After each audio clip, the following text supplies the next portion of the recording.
You just told me that you're out in California for a very special reason, to spend some time on the Mike Tyson ranch. I know Mike Tyson's a guy you look up to, coming from Brooklyn as well. What was it like spending time with Mike, Teo? It was so surreal. I've met Mike Tyson before in the past, but nothing like this. Now it's different. Undisputed world champion. Being able to meet, talk to him, and talk about other things rather than just small talk. I think that was the most important thing for me. Speaking with Mike yesterday, there was so many things and so many grounds that we were on, and it was the most funnest thing for me and my father. My father was there as well, who's my coach, Teofimo Lopez Senior, and it was really good to have, to see how Mike is, and just the way he is and how he carries himself now. And I think that I had a lot to take in yesterday with it. Nobody's seen it all and done it all quite like Mike Tyson. Did he give you any advice for yourself going forward here? There was a lot of things that we talked on and that we got on topic about. But when it came to the boxing part, he did tell me, there was a lot of things that he did tell me, and I appreciate him for it. And I think that, it's definitely gonna make me a better fighter and a better person outside of the sport. Things that he told me, why you guys, we got to make these fights happen. He was a lot of instigating when it came to, we had FaceTime Devin Haney. We was talking smack with him on his show. Mike was enjoying it. Mike was having fun. The whole thing that he told me, man, just keep beating them, pretty much. Just keep beating them. Enjoy the moment, but don't let it take away from what your set goals are. And I took that a lot in there. He said, take care of your family, take care of those that you love, your wife and all those. And I'm like, okay, I take all that in. He says, because that's what matters most. It's not about the cameras. It's not about all this. This is all something that and I told him it's an illusion. He's like, no, this ain't an illusion. This is real. But he just says it like, just don't get sidetracked.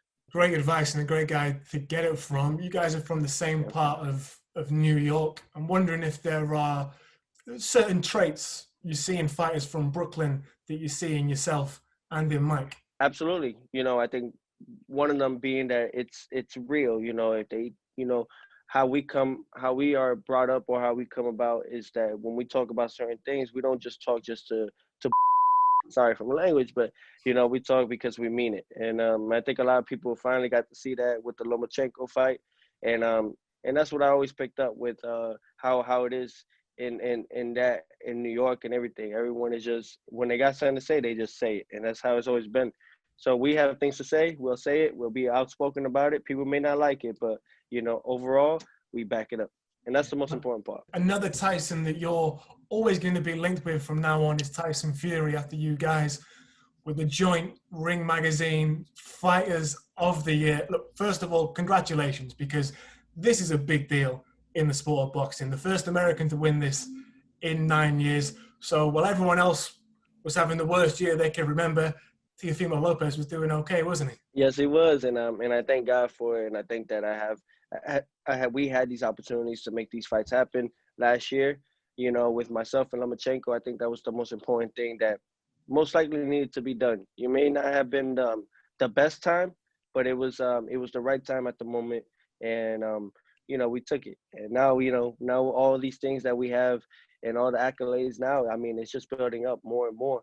And I'm very happy about that, because it just motivates. It's a motivating thing now, that it's a fire that they lit up that I just can't let go now. It's just going to get bigger and bigger.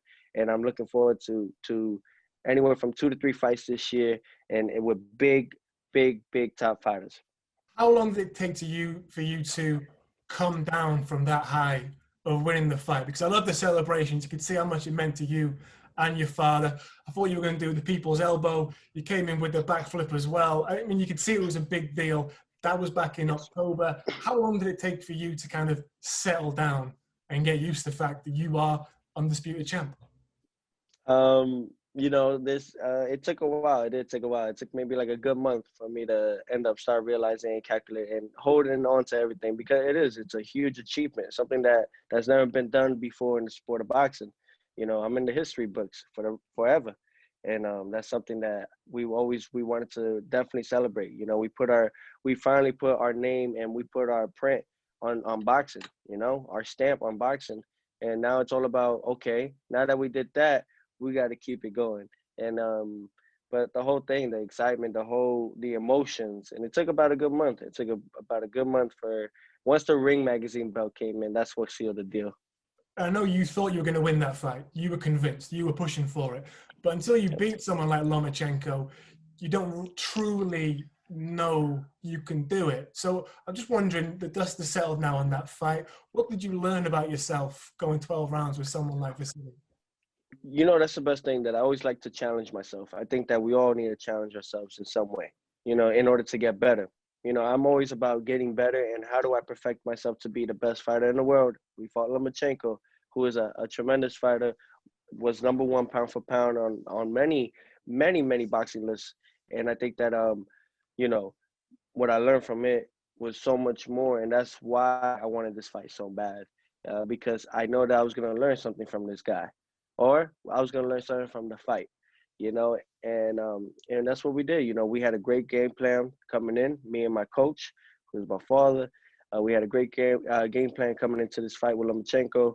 And what I picked up, man, I learned, there was a few things that we are now going to take back with us for our next fight. We're going to go back to the drawing board and we're going to fix some things up, some hiccups that we had. And then, but overall, man, it's going to be, people going to have to be careful, man, because I tell them like this: it's better to get me now than later, because by the time you get me later, it's going to be too late for everybody. Do you feel like you're a better fighter now you are bona fide, undisputed world champion? It's kind of an old saying, isn't it, that when you become world champion, you automatically just become better. You just carry yourself differently. Do you feel that? I'm always going to carry that when it comes to boxing. Yes, always. Whether they think of me as a cocky son of a gun, whatever, but no, I'm always going to be honest about myself and just, however, overall, I carry myself as a true champion. I'm gonna always be a people's champion for everyone out there, and it's all about making big fights happen. You know how this game works sometimes. People like me ask questions. You say things, they get misinterpreted or mistranslated, taken out of context, whatever. But what have you made of how Vasily's handled this defeat and some of the things that he's come out with? I think that it's way, way, way far fetched. I think that it's something that it's definitely no reason for. There's no needed to. I think that the guy, he knows he lost. You know, he knows that he lost. And the thing is that someone like himself, who doesn't know how to lose, who never lost, who only had one defeat in the amateurs, and had 396 wins. Someone that had one bad decision against Salido in his earlier in his career. So I guess this is someone that doesn't know how to lose. So of course he's gonna say things that maybe doesn't sound legit, whether it's bribing the judges and stuff like that. I think that he just needs to go back in the gym and just focus on what is Lomachenko going to do next? Who is he going to fight next? And what weight division is he going to be in? Do you think he's going to stick around at lightweight? He says he wants the rematch. What do you say? I think that he can. I think that he could definitely stay at 135. I think that he definitely could beat these other guys. However, these guys in the division are not going to want to fight Lomachenko. These guys are scared of Lomachenko. They still fear Lomachenko, for a reason. And I think the thing is that they're so happy that Teofimo did what he did, beat Lomachenko, so now they can worry about other things, whether it's Garcia and Tank or those guys amongst each other. Now they kind of exclude Loma out the equation. Yeah. Everybody in the world wants to have a better 2021 than they did at 2020. How are you going to do that? Because you were punch perfect. Just by making the bigger and better fights. Lomachenko was a big fight. Now it's all about finding ways to make fans in there as well. It was a big difference. It was a big difference without the fans. It was a huge difference, knowing that this type of magnitude of a fight that me and Loma had, It didn't feel as big. However, it was, but we understand due to the situation that was at hand. Now it's all about 2021, who's next, where, when, and we plan on fighting 2 to 3 fights this year. Hopefully, all goes well. And if it's not my mandatory Cambosos, it'll be Devin Haney next. And if it's not Devin Haney next, then we'll just go down the list from there. George Cambosos Jr., he's the mandatory with the IBF. Do you imagine that's how you will start your year? I believe since they're doing a travel ban, it kind of made it a little bit more difficult now because I think they have the travel ban in Australia now. So that was the whole purpose of it, of why we were going to fight Cambosos, was because it would be in Australia with the fans. And of course, who's going to say who would say no to 60,000 fans in attendance? No one. So that was the whole goal for it. Now that the fact that due to COVID and everything, they have the travel ban. That kind of takes everything out the equation where we might face Devin Haney next. So I think a lot of people should be very interested on who Teofimo is about to fight next because it's coming up close. In that one win against Lomachenko, you've gone from being the young guy coming up who's chasing the big fight, who's talking the big game and being flashy and all the rest of it, to suddenly you're the one who's holding all the cards. I'm just kind of wondering how you're enjoying your new position at the pinnacle of this very, very competitive weight division. Like Mike Tyson told me, everything's a conscience, you got to be aware of your conscience and you have to be aware of yourself. And I think that it was something that I take in. I try to trick my mind, because the mind you can play tricks on your mind a lot. What I do though, I think of it in a positive aspect. I've been here before. That's what I tell myself. This is nothing new to me. I'm undisputed world champion. So what? Let's do what's next. And that's the whole thing. I try to tell myself there's so much more out there. Don't settle for this. It's because a lot of them do get big-headed. And a lot of them do tend to, this could definitely get to you, and it could be for the good or for the bad, depending how you treat it. And that's what I learned from this. It's a huge step up, and I'm very thankful that my skills pay the bills and the fact that I'm able to do what I do and what I love. And now it's all about, all right, let's make these fights happen. And the whole thing, really, you guys never have to worry about Teofimo making fights happen. You guys got to worry about the opposition side of it. And hopefully, these guys could work with us. They don't and they don't overprice themselves. Not everybody is suited to be in the position you're in. So what is it about your background, how you were raised, that's put you in this position where at your age you're speaking like this? That's all through adversity, going through the struggles and sacrifices, whether it was from the amateurs and so on and so forth, even before that. The fact that the amount of hard work, blood, sweat, and tears that we put in, we all do it. We all do it. However, we all do it differently, and but we still put the work in. And I think that's that I carry myself, because I know that you can have it one day and you can lose it the next. I have all the belts. And the guy right in front, the guy on the other side, he wants all these belts. Whoever they put in front of me, we're gonna beat them. And that's why I tell myself, because I know that they're trying to take my bread and butter. That's why I call it bread and butter. They try to take my bread and butter. I gotta feed my family. I gotta take care of my loved one. And those are the things that motivate me. You gotta find that. I think that I won't ever get sidetracked. The belts are beautiful. It's amazing to see Mike Tyson holding one of your belts and just holding on to it the whole time on the interview. It's so surreal because that's yours, and he loves it. Those are moments that I'm always going to cherish. However, it's all about, okay, we did it. Don't get comfortable. We got to keep moving. We got to keep working. I learned that from Floyd. Floyd was always someone that always stood motivated, always stood. He knew what was at hand. He always was working out. He was always staying in shape for a reason, because he never got caught up in it. It's all about discipline. The moment that you are disciplined and you have that self-discipline, you're able to do these things without it being so hard. Devin Haney's the lightweight who's been saying your name the loudest. Did you have a little conversation with him today at the ranch via a phone or something? How did that go? Oh, yeah, man. He needs to step up his game in talking. He sucks at it, man. It's horrible. It's bad. It's really bad. They need to work on it. I think that with Devin, he has a lot of things where it has to be scripted.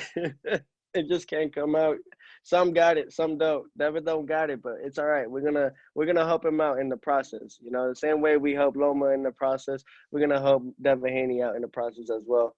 And I look forward to that. We're gonna whoop his. We're gonna make the fight happen. I try to save his career. I did. Kid you not. I try to protect his career. I told him, hey, 3 to 5 years. You know, work your way up. A lot of people are gonna take this wrong. I try to take care of this man's career, but now, you know, he's gotten out of hand, and it kind of got me. It got me going now. So we're gonna start pressing him on it. And me and my father already we're all good on it. We're on the same page. So I believe Devin Haney will be next. What needs to happen to make this fight be confirmed? He needs to take the fight. Whether he gets 2 million or 3 million, he needs to take the fight. You know, he's not gonna get whatever he really thinks he might get, but he's gonna get less than that. So, and I think he needs to understand that, and where he's at in the opposition, where he's at. We're gonna choose a fight date. We're gonna choose a fight month because we're the A side. Understand the situation that is at hand. Understand what's going on in the real world right now, and just make these fights happen for the fans because they need it. You guys all need it. You guys need something. Instead of staying at home in your couch eating potato chips, go and you can eat potato chips watching a great fight. So that's what it's all about. Absolutely. What do you think of him as a fighter, though? Obviously, he's younger. He's younger than myself, and I'm young as well. I think that he does still have a lot more development to do. I don't believe he's the strongest guy at 135, and I just believe that there's so many flaws in his game that we're just gonna take a part of. So, but he is a tremendous fighter. I don't think anyone outside of myself would beat him or would give him as much problems that we are going to give him. Just want to talk about some of the other guys in this lightweight division because it is red hot. Ryan Garcia kind of announced himself to the world last weekend. Really answered a lot of questions. Great knockout win against Luke Campbell. Did you watch it, Teo? What did you think? No, I did not watch it. However, I always stay up on everybody. I always stay up on everything. You know, and that was the main thing. So, you know, seeing him do what he did, I think it was very good for the sport as well. You know, he came back when he got dropped by Luke Campbell, which was it wasn't surprising to anyone. I don't believe it was. You know, people had a questioning feeling about Ryan Garcia's chin. Yeah, I think that Luke Campbell kind of showed it. You know, he showed it that night. So, but for him to come back, I think that's what everyone was surprised about. The way Ryan Garcia came back and was to finish the way he did. A lot of people are very happy about that. So, you know, it's great fights, man. These guys are hungry. All of us are hungry, you know. The only thing is that, you know, we just got to make the best fight the best. That's what you guys want. So why not? You know, why is it that they make it so difficult? You know, is it because I understand everybody got to get paid, you know, but this is the new world right now. So everybody got to adapt to it. It was a good competitive action-filled fight. I could have seen you there with your potato chips. You'd have loved it, Theo. What do you make of Ryan Garcia and how because he's doing it his own way, isn't he? And he's approached the game with this new energy. He's got this huge following, and he's getting a lot of new eyeballs onto boxing. I wonder what you make of that. It's great for the sport, and I think that he's doing it the right way. The kid knows what he's doing. You know, whether it's his team or not, they know what they're doing with Ryan Garcia. You know, he may not be the most skillful fighter. However, he is the most skillful social media guy out there when it comes to this department. You got to give credit to that. You know, I don't hate on none of these guys. You know what I mean? I'm always going to be honest with it. And it's good to see that. It motivates everyone out there to show what you can be and what you can do. You know, and there's so much more room and so much more things. However, you know, that's why I think that a lot of these guys want Ryan Garcia next. A lot of these fighters want Ryan Garcia next because they know the amount of exposure they're going to get. Where do you think he is in the pecking order in the lightweight division? There's talk of him fighting Gervonta Davis next. How do you think that goes? I'll go like this. If you want to say my top 5 in the division, myself, Loma, Ryan, Devin, and then Tank. I'm questionable about Tank. Tank he only fought once at the lightweight division. Ryan Garcia, Tank Davis, I think that it will be a great fight. They've been talking it for a couple years now. They've been going back and forth on social media for a while. Same way as we did with Lomachenko and myself. We were going back and forth, and my father, they were going back and forth as well. And look what happened. We made the fight happen. Everyone was so excited. Everyone was happy and surprised of the outcome. I think this could be another situation at hand. You know, it may not be the most skillful fight. It may not be the best fight, best good looking fight, but I believe that it'll be a great fight for the fans to watch. Absolutely. People are already comparing this era and generation of lightweights to the Four Kings or the Fab Four, however you want to call it. Hearn, Leonard, Hagler, Duran. Do you see it in those sort of terms? Because you guys have all got a lot of work to do before you're on that level. Am I right? Yeah, absolutely. There's so much more to progress, but you could tell how anxious people are and how anxious the boxing fans and the critics are to want to see these type of fights, and they miss that, you know. And it's all about, you know, we set the tone. The takeover is not a joke. We take over for a reason, and now it's all about for the new generation. I think that you guys are gonna see big, amazing fights happen.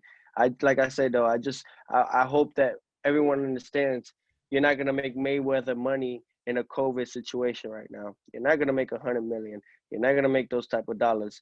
And I think a lot of people, as long as they understand that and they okay with that, we can make these fights happen. I'm going to throw some names at you. Give us the first word that comes to mind when you hear it. Okay, let's run through. Vasily Lomachenko. Technician. Gervonta Davis. Fat. Devin Haney. Punk. Ryan Garcia. Pretty boy. Teofimo Lopez. A monster. Love the attitude. We've loved talking to you, Teofimo. Thank you very much for your time. Take care of yourself with all the madness that's going on. And let's hope 2021's as good, if not better, for you than 2020 was. Thank you, guys. Thank you for having me. And for everyone, man, you guys can follow me on social media on Instagram, Snapchat, Twitter, and Facebook at Teofimo Lopez.